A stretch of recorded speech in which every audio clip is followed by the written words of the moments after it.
SEC offensive line this week, so that'll always be a challenge. They have really good players, so we'll have our work cut out for us trying to stop the rushing game. I want to say they're second in the SEC in rushing, 200 and some odd yards a game, so it'll be a challenge for us. Did you learn a lot in the TCU game? I mean, obviously it didn't go the way you wanted, but your guys were out there a lot of plays. You kind of got a good idea of a rotation in a game like that. Did you learn a lot about how you guys will hold up?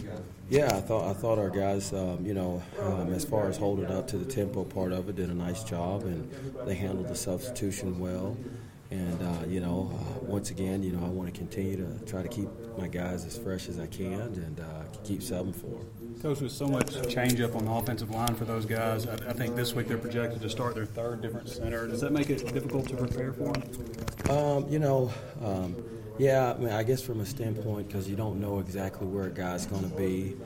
The good thing is, we've seen their offensive line, certain guys at different spots. So you kind of get an idea of what each guy can bring to the table.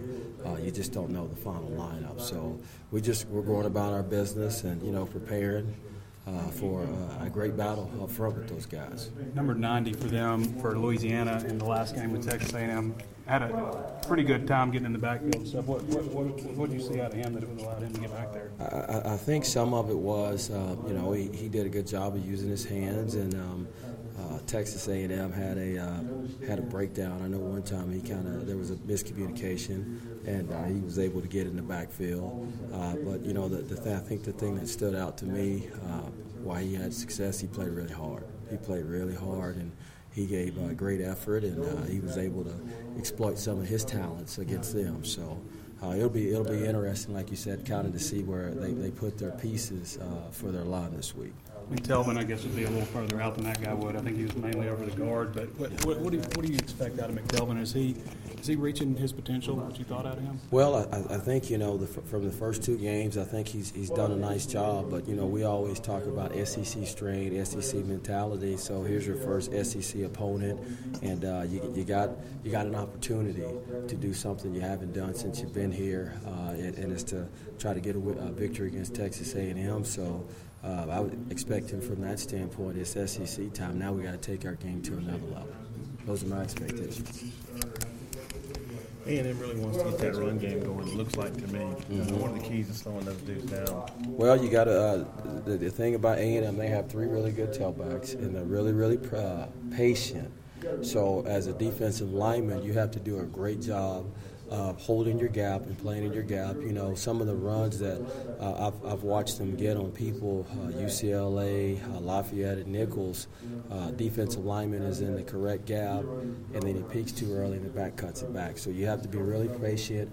You have to have your shoulder square in the gap, and you have to maintain your gap. You can't cross out of your gap until the ball has crossed the line of scrimmage. So that's a big key for us this week, is being gap accountable, staying disciplined in your gap, straining in your gap to try to prevent that. And then the backs still may get some because they're very talented, but we got to try to limit that, being very, very gap disciplined up front.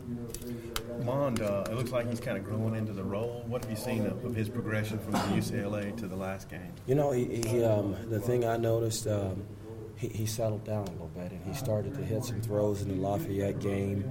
Obviously his skills as a runner was on display in the first and second game.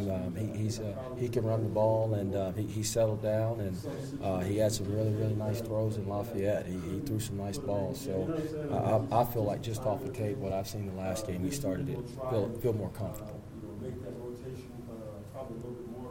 What do you think about how excited are you about the atmosphere, I guess, going to play in AT&T Stadium? I don't know if you had that experience at Tech or not. A few times, yeah.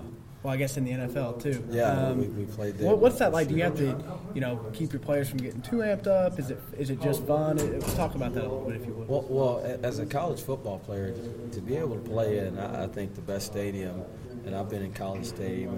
2 years in the NFL, I got a chance to see, the NFL stadiums. That's an unbelievable stadium. So the atmosphere is great.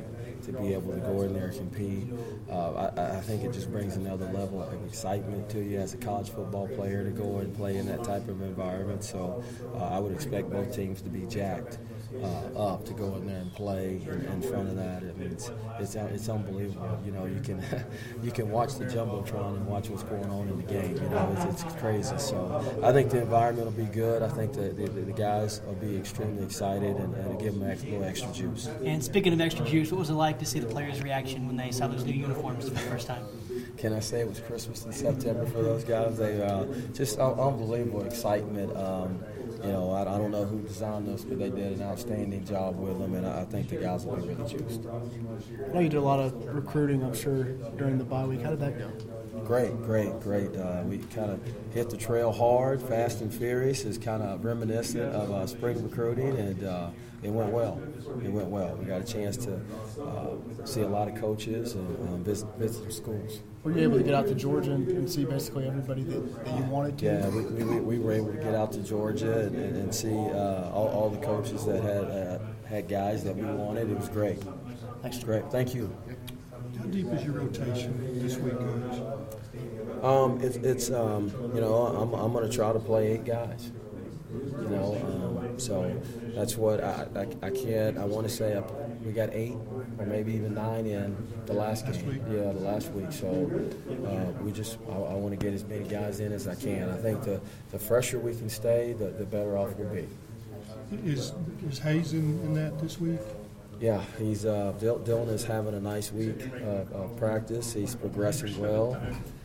So as you know, as long as he keeps progressing, I certainly see some good things for him on Saturday. So what do you think the mindset is? Will you carry your guys? You know, I think our mindset is, you know, there was a lot of good plays in the TCU game, you know, and you know, I have a very young group, so they're still learning how to play, but there was a lot of positive. But with all those positives, there's some things that we can improve upon, certainly. You know, number 1 is finishing the game.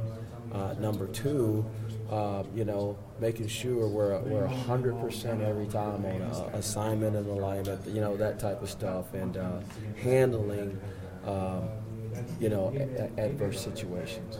And so I think those are things. Yeah, quick change, absolutely. Those are things that we have been striving to improve upon in the bye week and certainly this week in practice. Coach, has anybody, after the first 2 games and the bye week and stuff, has anybody earned maybe more playing time than they were normally getting or expected to get? You know what, to be honest with you, I think as far as playing time, I think the guys have been progressing well, especially, you know, I'm seeing more out of 42, John Marshall. I'm seeing more out of Preston Guidry, and I think Jake Hall has been coming on nicely. So I'm seeing more out of those guys.